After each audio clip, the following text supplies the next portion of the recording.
Biblioteca de Bolso. Uma conversa informal a três sobre a relação que estabelecemos com os livros. Uma ideia original de Inês Bernardo E José Mário Silva. Olá, bem-vindos ao Biblioteca de Bolso, um podcast sobre os efeitos da leitura de certos livros, de certos autores, em certos momentos da nossa vida. Esta semana recebemos Bruno Vieira Amaral. Nascido em 1978, é um rapaz da margem sul do Tejo. Hoje estamos em maioria, a margem sul aqui no programa, onde cresceu, no Val da Amoreira, e ainda vive no Barreiro. Licenciou-se em História Contemporânea e já teve os mais diversos ofícios. Atualmente dedica-se à escrita e é editor adjunto da revista Ler. O seu romance de estreia, As Primeiras Coisas, de 2013, foi um dos livros mais premiados em Portugal nos últimos anos, tendo recebido, entre outros, o Prémio Saramago, o Prémio Fernando da Mora e o Prémio Pen Club de Narrativa. Publicou ainda um guia para 50 personagens da ficção portuguesa e um ensaio sobre movimentos religiosos minoritários. Aleluia, editado pela Fundação Francisco Manuel dos Santos. O segundo romance, Hoje Estarás Comigo no Paraíso, com chancela da Quetzal, acaba de ser lançado e parte de uma investigação sobre o homicídio de um primo em 1985. Olá, Bruno, muito obrigada por teres aceitado o nosso convite. Olá. Nós pedimos sempre aos nossos convidados para trazerem livros com os quais têm relações amorosas. E o teu primeiro livro é sobre a relação amorosa de um escritor com um livro. Não é? Vamos começar com A Orgia Perpétua, do Mário Vargas Llosa, que aborda a paixão e a obsessão dele pelo Madame Bovary. Olá. Em primeiro lugar, muito obrigado pelo vosso convite, para estarmos aqui a falar sobre livros. Eu gostava de explicar, não sei se Conceito, da escolha. Sim. Eu, durante muito tempo, há muitos livros importantes para mim que eu não tenho em casa. Ou se tenho, não são as mesmas edições.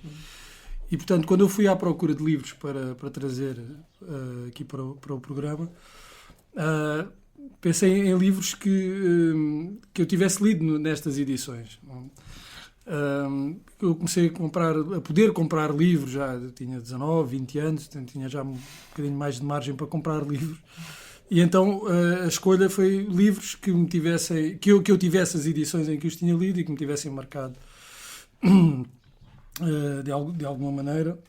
E curiosamente depois percebi que tirei estes 3 livros e percebi que são todos, nenhum deles é de ficção, não é? Exato. Ainda que este livro, A Orgia Perpétua, seja sobre um livro de ficção e sobre uma relação de amor de um escritor com um livro. E o que é mais interessante, o que eu acho mais interessante na Orgia Perpétua, é que é, sem dúvida, uma declaração de amor àquele livro, ao Madame Bovary, desmonta esse livro, mostra-o, esquadrinha-o e mostra-o, tira-lhe todos os véus, mostra todos os artifícios e, no final, ao contrário do que poderia acontecer com um truque de magia, em que, explicado o truque, perdemos o interesse no truque. Sim.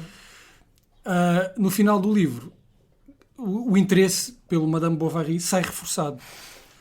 Nós percebemos, o Mário Vargas Llosa ajuda-nos a perceber como é que funciona a magia do Madame Bovary, explica-nos os mecanismos e no final nós damos, ainda assim, é extraordinário. Tu já tinhas lido Madame Bovary antes? Já tinha lido. E voltaste a ler E voltei a depois. ler. E voltei a ler. Já com outros? Já com outros, quer dizer, porque este é um grande livro de crítica e para mim, hoje as pessoas queixam-se da falta de espaço nos jornais para a crítica. É uma alternativa, será escrever um livro destes.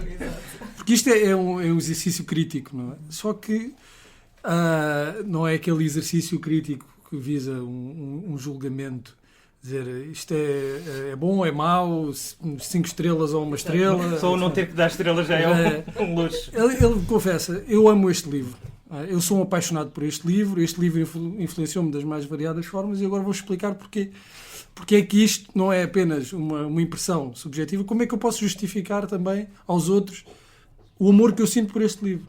Mas também é um livro de crítica escrito por um escritor, por um ficcionista. Exatamente, mas isso alguém que também escreve romances, não é? Escreve romances e isso ainda o torna mais interessante, porque também nos ensina muito sobre o próprio ofício, do ponto de vista, lá está, do próprio escritor. Ele também aprendeu muito com o Flaubert, não é? Aprendeu muito e terá aprendido muito, digo eu, ao refletir sobre... Porque este livro também é escrito, obviamente, quando o Vargas Llosa já era um romancista considerado, isso foi de 1975, se não tenho erro.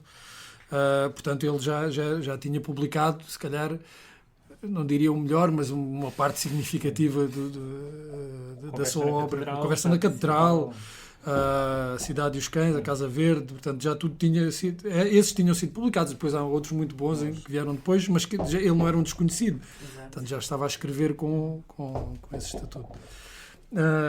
E agora perdi-me. Estamos Como é que tu chegaste a este livro? Porque é um livro que não está traduzido em Não está, português. pois, eu escolhi, depois eu também pensei, agora vou levar um livro em espanhol, não é? E pronto, são manias. E é uma pena que este livro não esteja traduzido. Creio que há um outro, que é sobre o Garcia Márquez, que foi a tese de doutoramento do Vargas Llosa, que é a história do laicídio, mas eu acho que ele não autoriza que seja publicado novamente.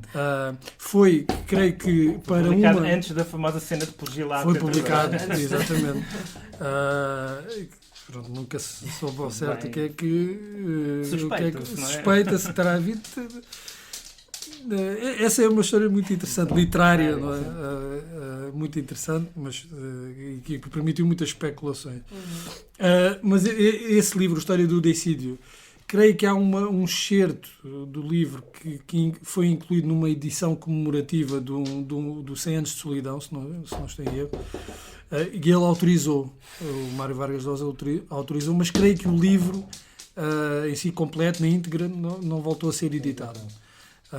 E eu, uma vez eu estava a fazer a crítica para o UI e perguntei a Dom Quixote, à comunicação do Dom Quixote, se esse seria editado, ou se tinham planos para editar. Na altura disseram que não, talvez não achassem também muito interessante. Porque a não ficção, exatamente, do Vargas Llosa. E assim eu encontrei, já tinha ouvido falar sobre o livro, e encontrei na altura, que como está aqui, já foi depois do Nobel, e aí está, aproveitando o novo, renovado interesse na obra do Vargas Llosa, então foi tudo, publica-se tudo, porque as pessoas... uma das vantagens do Nobel, não é? Uma das vantagens do Nobel, e é de facto um livro que era uma pena, é uma pena que não esteja ainda traduzido em português. Eu vou dizer isto, peço desculpa para quem faz cursos de escrita criativa e que ganha dinheiro com isso, e muito bem, não é isso que está em causa, mas isto é um curso de escrita criativa, isso é muito mais barato. Basta comprar este e, bem, já agora compra-se também o Madame Bovary e sai, é um curso de escrita criativa. Aliás, há também o Cartas a um Jovem Romancista, que eu pensei em trazer, era um dos... Mas esse está traduzido. Esse está traduzido. E esse então é mesmo um curso de escrita criativa. Portanto, os três. Os três. Pronto, os três. E este aqui, bem, também porque levou depois a reler o Madame Bovary de outra forma. Eu tinha gostado muito do livro, mas não tinha estado atento a esses mecanismos. E as subtilezas. E que ele aqui, eu repito aquilo que disse há pouco, se calhar sou um bocadinho chato, mas ele desmonta, ele mostra o artifício e nós continuamos apaixonados por aquilo, porque de facto é magnífico. É magnífica a forma... E quando tu leste, já estavas a escrever algum dos teus romances? O primeiro? Estava a escrever o primeiro. Achas que influenciou de alguma forma? Ou olhaste para aquilo que tinhas feito com outros olhos? Não, claro que tudo aquilo que te mostra um pouco mais da oficina, do ofício da escrita, claro que leva também a pensar no que estás a fazer. Não diria que me influenciou a dizer, olha, agora vou escrever assim, não é? Agora vou alterar isto. Mas mostra-te o que funciona, o que não funciona, que às vezes uma uma elipse funciona melhor do que estares ali a perder 50 páginas a escrever sobre alguma coisa. Mesmo, por exemplo, os efeitos de dar a passagem do tempo. A passagem do tempo, que é isso. E depois há coisas também que nós não nos apercebemos, que nós não nos apercebemos. A passagem do tempo, para mim, é o mais importante na forma do romance. E isso liga-se muito também com os tempos verbais que decides usar. Mas esse mecanismo de dar a entender a passagem do tempo é fundamental. E o Vargas Llosa explica também como é que ele faz. E isso, bem, se calhar, eu ao escrever não estou a pensar isto vem daqui, mas se calhar vem, não é? Sim, exato. Não, fica no inconsciente, fica contigo, depois não estás a pensar, vou fazer como ele diz ali naquele livro. Mas fica, não é? E, por exemplo, já neste romance, há partes, sobretudo, de revisitações da infância, em que tive clara noção de que estava a condensar em algumas passagens a passagem do tempo. Que se dá, sei lá, por uma sugestão não só da fruta, ou do tempo que faz, ou da escola, não é? Os ciclos da escola. Sim. E isso é um artifício. Sim. É um artifício só tornar o artifício natural. Exatamente. Porque tu também és, para além de romancista, também és crítico.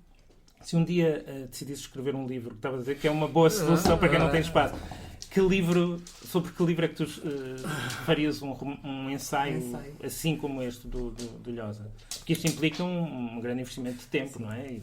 Não, claro que isto também não sei se era uma tese qualquer. Se ele aproveitou. Sei que ele dedicou muito tempo a este livro. Não é uma coisa que se escreva em 15 dias. Lê-se o livro, agora vou escrever sobre o livro. Não sei, há livros dos quais eu gosto. Às tantas é um livro do próprio Vargas Llosa. Até podia ser. Não é? Podia.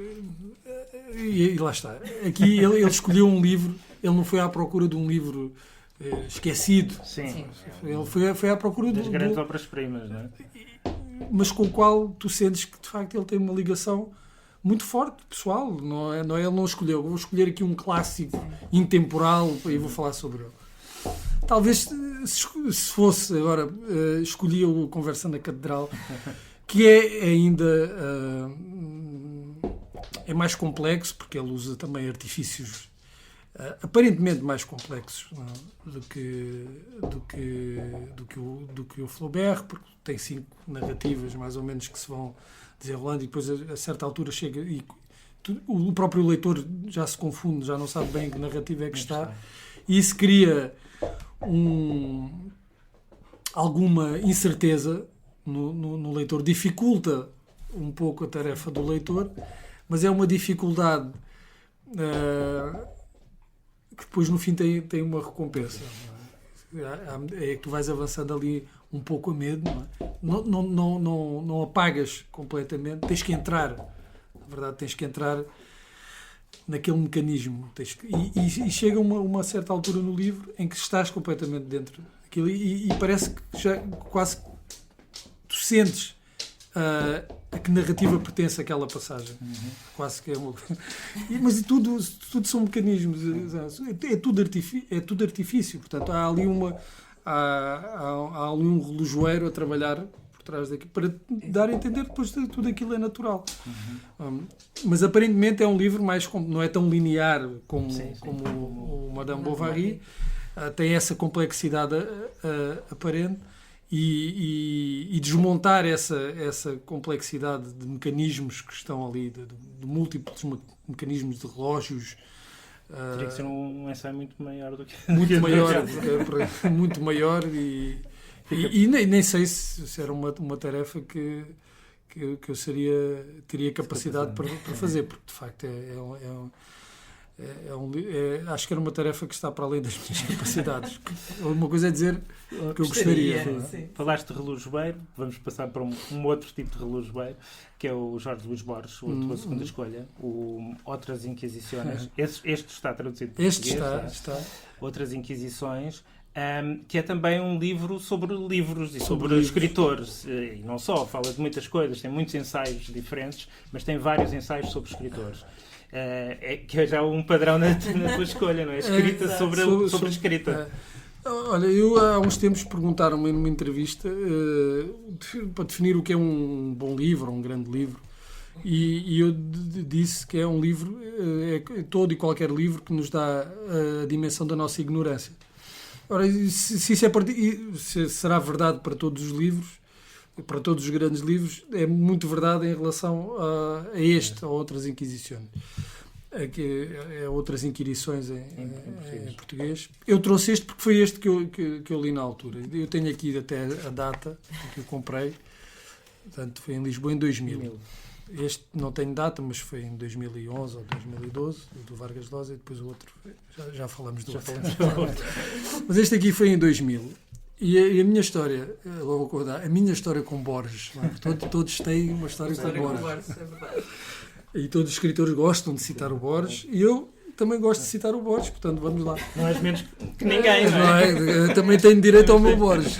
Não, mas a relação com o Borges é interessante, porque eu estava no 12º e tinha uma professora de filosofia, que ainda é minha amiga, a Isabel, que me sugeriu o Borges, como eu gostava de ler, aquelas coisas. Agora vais ler aqui o Borges, deu-me o Ficções e sugeriu-me em particular As Ruínas Circulares.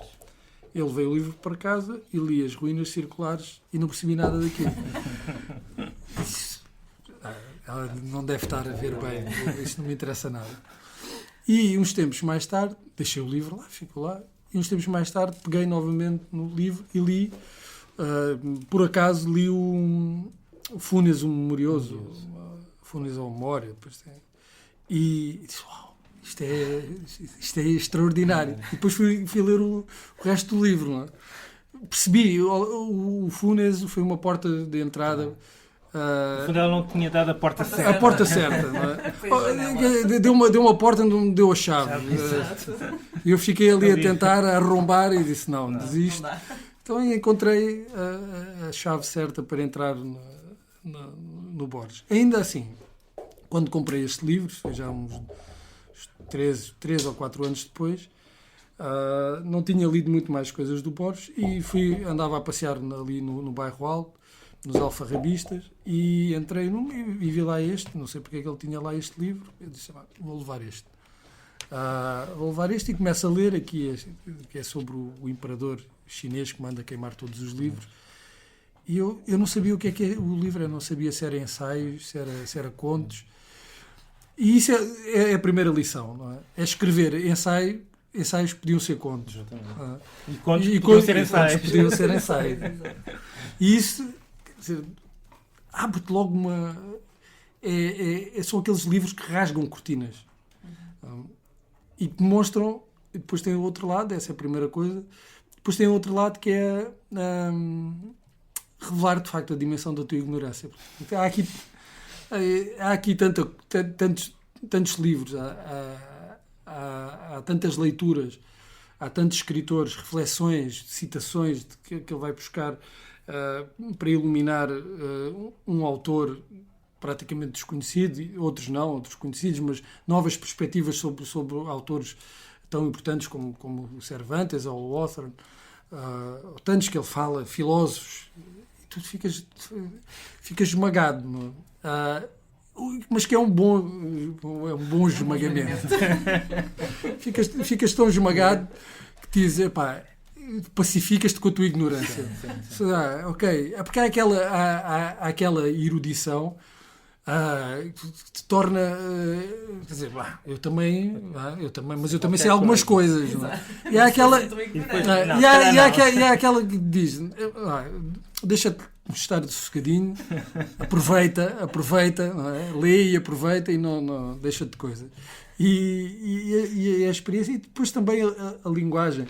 Eu há uns anos, não sei se estás recordado, Zé Mário, houve uma ler no Chiado dedicada ao Borges. Estava lá o Mega Ferreira, estavas tu e mais, não sei mais quem.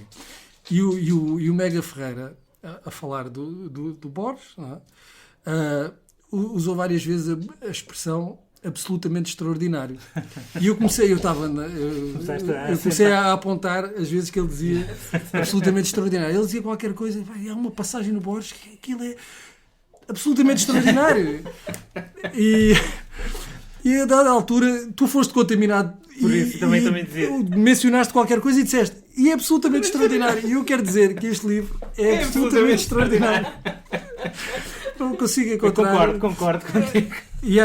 Ainda mais extraordinário do que outra coisa qualquer, para mim é o final do Nova Refutação do Tempo, que é este último parágrafo, que eu não vou ler em espanhol para não parecer o António Costa ou Sócrates. Mas podes traduzir. Falar. Mas pode ser só esta última parte, que é o tempo é a substância de que sou feito, o tempo é um rio que me arrebata, mas eu sou o rio, é um tigre que me destroça, mas eu sou o tigre, é um fogo que me consome, mas eu sou o fogo. O mundo, desgraçadamente, eu aqui prefiro o desgraçadamente, é real, eu desgraçadamente sou Borges. E absolutamente extraordinário. Absolutamente extraordinário. E depois tem eu ia dizer contos. Por exemplo, os precursores do Kafka. Não é? Kafka. Que é uma ideia, até em termos de teoria da literatura, bastante interessante. E, aliás, já foi muito usada, citada, discutida, refutada, etc. Mas que é esta ideia espantosa, que é quase ficcional, de os autores criarem ou inventarem os seus próprios antecessores. E há outras que depois também estão no livro, que é e que ele vai buscar também a outros autores que ele cita, que é a ideia de que somos quase todos como que heterónimos de um único escritor. Não é? Só existe um espírito e todos nós que escrevemos contribuímos com um verso para a grande obra desse autor. E aquela ideia, creio que é do Mallarmé, que do mundo existe para... Um livro com maiúscula, não é? Para acabar num livro. Mas há aqui outras que ele vai buscar a outros autores em que reforça essa ideia e que se calhar também se liga a essa dos autores criarem os seus próprios antecessores, que é uma ideia muito apelativa, não é? Quase também tem um lado esotérico, não é? Mas também tem um lado de verdade, porque é isso, é que tu crias, tu vais buscar também aquilo que te interessa a outros autores, e às vezes quando estás a escrever até de uma forma inconsciente estás a inventá-los, não é? Estás a contribuir para novas leituras desses autores. E nessa medida também há um lado de verdade, não é só um lado, diria, bonito, que faz sentido de um ponto de vista quase que poético, dizer eu crio os meus antecessores, mas há esse lado de verdade. É que com aquilo que eu escrevo e que se liga a quem veio antes de mim, eu também contribuo para que aquele autor seja lido de outra forma. E aqui podemos voltar ao Mário Vargas Llosa e ao que ele escreveu sobre o Madame Bovary. Aqui, claramente, ele está a escrever sobre aquele livro, não é? E, nesse sentido, ele está a inventar o seu antecessor. Não é? E há o outro lado do consolo, que é, tu podes ser muito ignorado no seu tempo, mas podes pensar, eu vou ser o precursor de alguém ao fundo, que depois me vai recuperar e dar sentido àquilo que eu faço. Eu acho que não deveríamos perder muito tempo a pensar nisso, porque esse é um esforço que não está nas nossas mãos. Não está. Nas vossas mãos é que está a tua terceira escolha, o Encantador de Palavras, do Manuel de Barros. Portanto, Chegámos. É um livrinho muito fininho Muito que já é uma preciosidade bibliográfica, porque entretanto quase terminaram, os livros deixaram de se vender. Exatamente. Olha, é daqueles livros que eu não sei porque é que eu comprei. Não sei. Aquelas coisas... Não és capaz de dizer que estavas no Bairro Alto? Ou Não, onde é que não estavas? consigo. Eu estava na FNAC. Não estava na FNAC e chamou-me a atenção. Peguei no livro, abri, ter lido algumas coisas, mas não consigo dizer porque é que o comprei na altura. Quer dizer, se foi uma... Não foi... É aqueles... Passas, estás numa livraria. Sim, e encontras um livro que te chama a atenção e pegas. Para mim, a história até mais curiosa desses encontros literários estranhos foi com o Lavoura Arcaica do Raduan Assar. Que eu, um dia, para aí em 2001, tinha de fazer umas compras ao continente do Vasco da Gama. Não sei se alguma vez alguém começou uma frase sobre o Lavoura Arcaica dizendo que estava a fazer compras no continente do Vasco da Gama e estava lá para passar pela secção de livros, ia lá sempre à procura e encontro lá o Lavoura Arcaica. E tinha uma frase na contracapa, uma frase do Eduardo Prado de Coelho, e eu não sei se foi por isso, mas eu peguei no livro e disse: olha, vou levar o livro. E é aquelas coisas que, por um acaso, não. Isso é eu gosto muito também, de descobrir, de chegar a autores porque alguém recomenda, um amigo, pronto, ou porque lemos alguma coisa e ficamos com curiosidade. E isso é o que acontece, por exemplo, com o Borges, que recomenda, é um grande recomendador de autores. Mas é um labirinto de autores. Ainda que é um labirinto, e ainda que depois alguns autores nos desiludam, não são tão interessantes como ele faz parecer. Ou como aparece. Não são. A visão dele é mais interessante. A visão dele sobre os autores, ou o que ele escolhe dos autores, parece muito mais interessante. Tornam esses autores muito mais interessantes do que eles depois, na realidade, são um bocado chatos. Mas esses encontros essas recomendações são interessantes, mas acho que todos nós temos assim um orgulho vão, é um orgulho vão, dos autores que nós descobrimos pelos nossos próprios meios. Sim. Eu cheguei lá sozinho, ninguém me disse. Eu cheguei lá, eu cheguei por mim. E é verdade, nós chegamos por nós, por acaso. Portanto, também não temos, por isso é que eu digo que é um orgulho vão, porque não temos nada que nos orgulhar. Eu não tenho nada que me orgulhar da descoberta do Manuel de Barros para mim, não é? Não para os outros, mas para mim foi um acaso. Mas tenho, mesmo assim, tenho orgulho de ter chegado lá por acaso, sem ninguém me dizer. Mas para nós chegarmos por acaso, por exemplo, é necessário que estes livros estejam nas livrarias. E estejam visíveis, que era o caso deste. Estava visível, estava numa grande livraria, não é? E era bom que continuasse a haver espaço, não só para os livros que vendem milhares, mas para estas pequenas edições, e para nós andarmos à procura sem sabermos do quê. Andamos à procura e podemos encontrar. Não é? Há aquela frase no Raiuela, não é? Não andava à tua procura, mas andava sem te procurar, mas andava para te encontrar. Não é? Então, com os livros também é isso. As livrarias deviam ser esse espaço em que andamos ali um pouco a vaguear, e de vez em quando encontramos algo que é para nós. E se houver menos livros e menos variedade, as possibilidades de descoberta, de encontro, são muito menores. E foi assim que eu cheguei ao Manuel de Barros, e da mesma forma que estes dois livros anteriores também rasgaram cortinas, este rasgou cortinas em relação às possibilidades da língua. Da língua portuguesa, do que é que se pode fazer também com a nossa língua, e não significa que eu depois tenha tentado fazer igual, porque não dá. Há uma coisa que o Vargas Llosa fala no Cartas a um Jovem Romancista, que é dos epígonos do Borges, precisamente, e do Garcia Marques, que surgiram. Pronto, Imitavam o imitavam e que aquilo soava a falso, não? Soava claramente a falso. E o Manuel de Barros é um autor, se tu tentas fazer alguma coisa parecida, soa logo a falso. Queres, ele é um falso primitivo, não é? Ou seja, ele não é tão selvagem como a poesia por vezes faz parecer.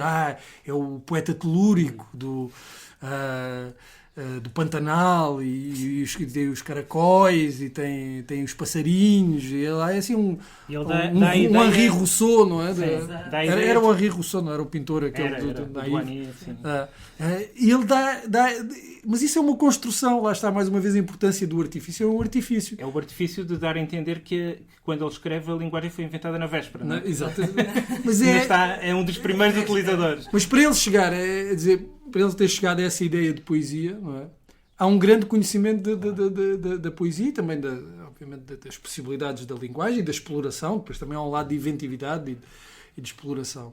E que é muito... Esse é que é o grande perigo. É muito atraente. E é quase irresistível. Eu também consigo fazer isto. E esse é um grande perigo. Mas, por outro lado, mostra-nos as possibilidades. Não é? Não para irmos atrás e tentarmos copiar, mas para nós encontrarmos exatamente a nossa possibilidade. Diz, eu também hei de encontrar a minha maneira de dizer as coisas. Mas para quem não conhece o Manuel de Barros, tens aí algum poema pequenino que possa dar uma ideia do que é que estamos a falar?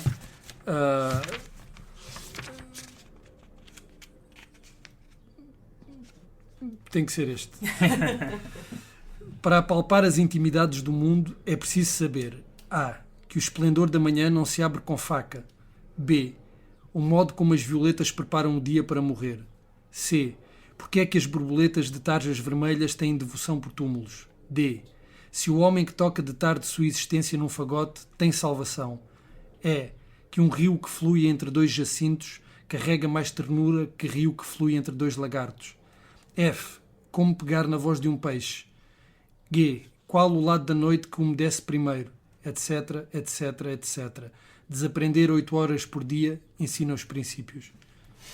É muito bom. É muito bom, mas é também muito sofisticado. Ou seja, esta, como tu dizias, parece que é uma coisa meio selvagem, mas há muita sofisticação intelectual. É o falso primitivo. É aquela, dá a entender isto, qualquer... tipo que esteja aí a viver na natureza não faz. Para se chegar aqui tem que se ter lido muito, tem que se ter uma compreensão do jogo poético. Sim. Não é nada primitivo, não é nada natural. Tu chegaste a escrever poesia mais ou menos nesta época, não é? Nesta época escrevi e foi publicada numa antologia dos jovens criadores. Foi. Mas depois deixaste disso? Achas que não podes voltar? Não, na realidade não. Posso escrever assim uma coisa, mas não é para publicar.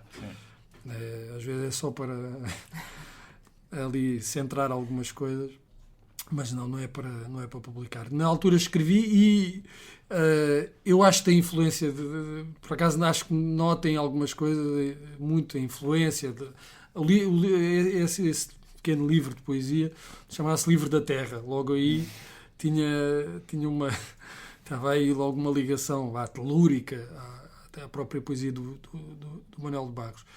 Curiosamente, o António Cabrita, que fazia parte do júri dos jovens criadores, o livro foi um dos escolhidos, quando ele disse, eu acho que é um livro influenciado pelo Manuel de Barros, ele disse, não é nada.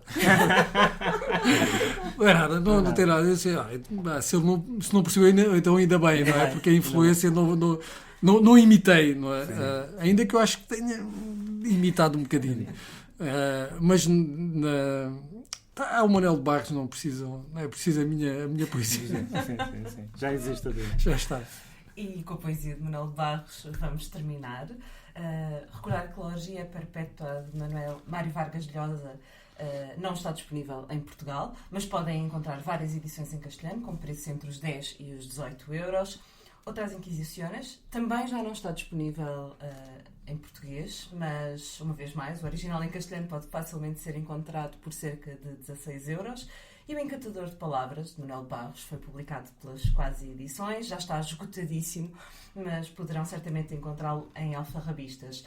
Para a semana estaremos de volta com mais um episódio. Até lá, sigam-nos nas nossas redes sociais, em facebook.com/biblioteca de bolso, e ouçam-nos através do SoundCloud, do iTunes e por subscrição RSS. Muito obrigada, Bruno, por teres vindo. Obrigado. E para quem Adoentado e tudo, exatamente, coitado. mas Mas veio. Mas veio. Obrigado. E para quem nos ouve, até para a semana.